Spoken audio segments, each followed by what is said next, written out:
আসসালামু আলাইকুম দর্শক মণ্ডলী, আশা করি সকলেই ভালো আছেন। একটি শিক্ষণীয় ঘটনা। মক্কায় এক যুবক বাস করত, পরহেজগার আর খোদাভীরু, তবে খুব গরিব। একদিন যুবকটি জীবিকার উদ্দেশ্য মক্কার গলিপথ দিয়ে হেঁটে যাচ্ছিল। হঠাৎ সে লক্ষ্য করল মণিমুক্তা খচিত গলার একটা হার পড়ে আছে। আশেপাশে আর কেউ নেই, তাই হারটা উঠিয়ে নিল। যুবক হারের মালিকের খোঁজে হেরেমে এলো। এমন সময় একটা ঘোষণা তার কানে এলো। সে ঘোষণাতে বলা হয়েছে, আমি একটা হার হারিয়েছি। কোনো দয়ালু ভাই পেয়ে থাকলে আল্লাহর হস্তে হারটি ফিরিয়ে দিবেন। যুবকটা এগিয়ে গিয়ে বললেন, আপনার হারটা দেখতে কেমন, বর্ণনা দিন তো। বর্ণনা মিলে গেলে যুবক হারটা মালিকের কাছে হস্তান্তর করলেন। আশ্চর্যের বিষয় হলো, লোকটা হারখানা ফিরে পেয়ে একটা টু শব্দ করল না, সোজা গটগট করে হেঁটে চলে গেল। যুবককে সামান্য ধন্যবাদটুকু জানালো না।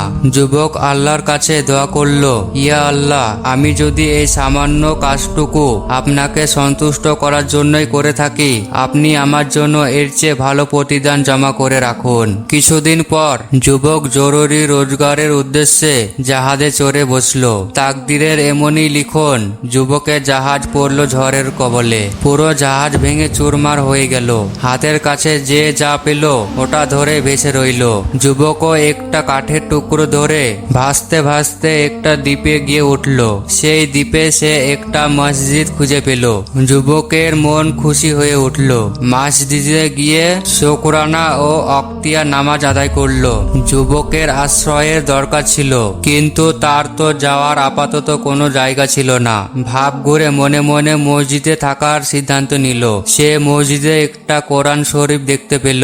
বসে বসে কালামে পাক তেলাওয়াত করতে শুরু করলো। অচেনা যুবককে পবিত্র কোরআন শরীফ পড়তে দেখে আশেপাশে সবাই আশ্চর্য হয়ে চারপাশ থেকে ঘিরে ধরল।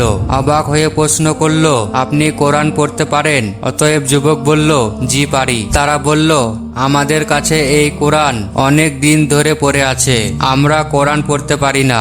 আমরা এটাকে পরম যত্ন করে রেখে দিয়েছি। এক নাবিকের কাছ থেকেই আমরা এই কোরআনটা কিনেছিলাম। আমাদের এই দ্বীপে আগে একজন ছিলেন, তিনি এই কোরআন পড়তে পারতেন। ঠিক করা ছিল তিনি সবাইকে কোরআন শিক্ষা দিবেন। একবার তিনি হজে গেলেন আর ফিরে আসেননি। এখন আপনি আমাদেরকে এবং আমাদের সন্তানদেরকে মেহেরবানি করে পবিত্র কোরআন শিক্ষা দিন। অতএব যুবক দ্বীপবাসীদেরকে কোরআন শিক্ষা দিতে সম্মিলিত জ্ঞাপন করল। দ্বীপের বাচ্চাদেরকে কোরআন করিম শিক্ষা দিতে লাগলো। তাদেরকে অন্যান্য বিদ্যাও শিখাতে থাকলো। কিছুদিন পর এলাকার মুরব্বীরা বললেন, আমাদের এলাকায় একজন ইয়াতিম মেয়ে আছে, সর্বগুণে গুণাবনিতা। আপনি কি তাকে বিয়ে করতে রাজি হবেন? অতএব যুবক লাজুক মুখে বলল, আমার কোনো আপত্তি নেই। তারপর বিয়ে হয়ে গেল। বাসর রাতে স্ত্রীর সাথে যুবকের সাক্ষাৎ হলো। যুবক নববধূকে দেখে কিং কর্তব্য বিমূঢ় হয়ে গেল। সে লক্ষ্য করলো তার বিবির গলায় মক্কায় কুড়িয়ে পাওয়া সেই হারটি ঝুলছে।